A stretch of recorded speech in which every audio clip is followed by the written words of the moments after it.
You know, I think people think I have some sort of a spiritual hotline where I can just call Jesus up directly. I mean, I've written more content than any solo creator in the history of mankind. I do these videos every single day, and I know a lot about the New Testament. A lot. But I don't know everything.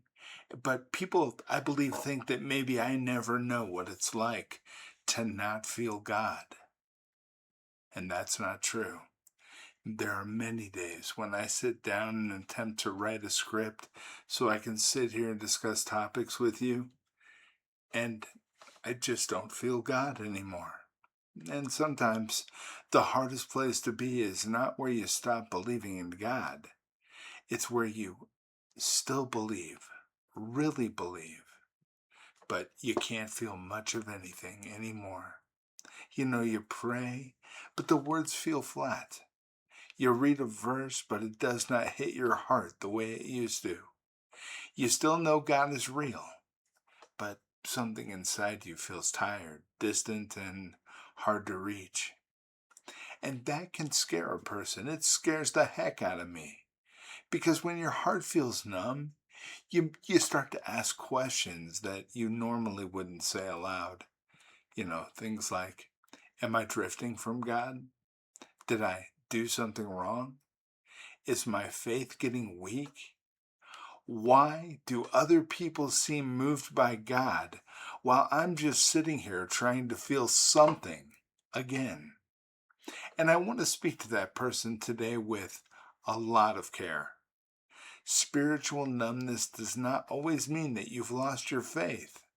Sometimes it means you've been carrying more than your soul knows how to process. And sometimes you're not cold toward God. You are worn down. And there's a difference. You see, life can press on a person for so long that the heart starts protecting itself. After enough stress, disappointment, fear, grief, waiting, and unanswered questions, you may stop feeling deeply because feeling deeply has become exhausting. And that does not make you fake. That makes you human. There are reasons and seasons when prayer feels close and alive.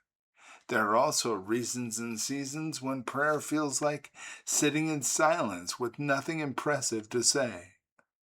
I call that writer's block, but I know that's not what it is.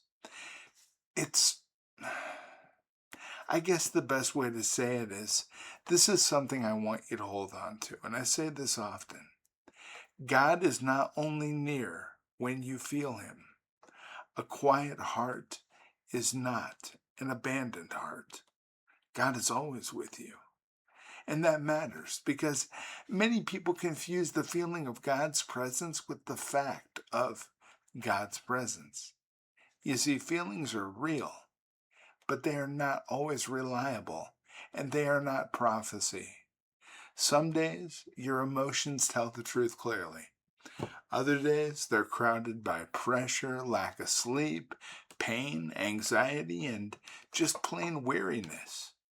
God does not become less faithful because your emotions are tired. Think about how gentle Jesus was with hurting people. He did not crush the weak. He did not shame the exhausted. He did not stand at a distance from people who were barely holding themselves together. He moved toward them. He saw them.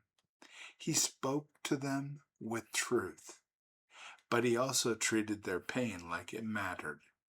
And that's the Jesus that you're coming to when you have these feelings of numbness, when you think that God is absent. Because at that point in time, you're not coming to someone who is annoyed that you cannot perform spiritually or that you cannot feel God. God is not annoyed with you if you cannot feel Him. You bring those feelings to the one who already knows what is going on under the surface. He knows the prayers you could not finish. He knows the tears that never came. He knows the heaviness you have not explained to anyone. So maybe the first step is not forcing yourself to see something big. Maybe the first step is just being honest with God right where you are. You can say, Lord, I still believe, but I feel far away. I want to want you more. I want my heart to wake up again. Please meet me here. You know what? That kind of prayer may not sound powerful to you, but I believe heaven hears it clearly. God is not impressed by polished words that hide the truth. He receives honest words from a tired heart. Even when the prayer is small, it is still movement toward Him. When I think about this, and as I was coming to bringing this all together to have this conversation with you today, I thought about Elijah after one of the greatest victories of his life. Remember, he was exhausted, afraid, and ready to give up, laying under that tree. God did not start by giving him a long speech. God gave him rest. God gave him food. God let him sleep. And then God met him in a quiet whisper. And that says something about the heart of God. Because sometimes what you call spiritual failure may actually be deep exhaustion. You may just need prayer, but you may also just need rest. You may need scripture, but you may also need to stop pretending that you're fine. You may need to return to God, but not with panic. You may need to return just like a child who is tired and needs to be held. I want you to stop beating yourself up because your faith does not feel alive every moment of every day. Faith is not only a feeling. It's not a rock band playing on a stage with somebody preaching the word of the Lord. Faith is not just a feeling. It's the decision to keep turning your face toward God when your feelings have actually gone quiet. It's opening your hands even when your heart feels empty. It is whispering, Jesus, I am still here, and trusting that He is still here as well. You see, there is a simple line in Psalms that says, be still and know that I am God. It does not say be impressive. It does not say be emotionally strong or be perfectly inspired every time you pray. It says to be still. Because sometimes stillness is all you have. And sometimes stillness is where God begins to steady you again. Now, you may not feel a sudden rush of peace today.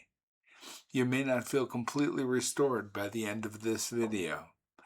I do not want to promise something cheap, but I do believe numbness is not the end of your story with God. A numb season can become a healing season when you stop hiding from Him and start bringing Him the truth. So take a little pressure off your soul today, okay? Do yourself a favor. You don't have to manufacture emotion for God to love you. You don't have to prove that you're still sincere by feeling everything deeply. You can just come to Him with whatever strength you have, and I guarantee you, He will not turn you away. And maybe today your prayer is not long.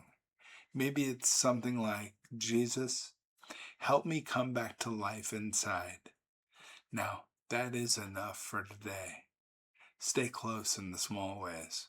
Keep showing up. Let worship play softly. Read one passage without forcing a reaction. Sit with God in the quiet, or talk to Him like He is actually with you. Because you know what? He is. And when the numbness tries to tell you that nothing is happening, remember that some of God's deepest work starts below the place you can feel. Roots grow underground before you ever see fruit. Healing often begins quietly before strength returns. God can be working in you even when you do not feel the movement yet. So don't call yourself hopeless. Don't call yourself lost because you're tired. Bring the numbness to Jesus. Bring the silence. Bring the fear that something is wrong with you. He is gentle enough to handle it, strong enough to carry it, and faithful enough to stay with you until your heart begins to breathe again. So, if this is where you are right now, I'd love for you to leave a comment and just say, I'm still here. Not for attention and not for pressure, just as a small act of honesty before God. And if this message met you in a real place today, stay connected with me. Subscribe to this channel. We post here every day. And keep walking with God one honest step at a time. My name is Douglas Vandergraph, and I believe in Jesus Christ. God bless every single one of you. Every single one. Bye-bye.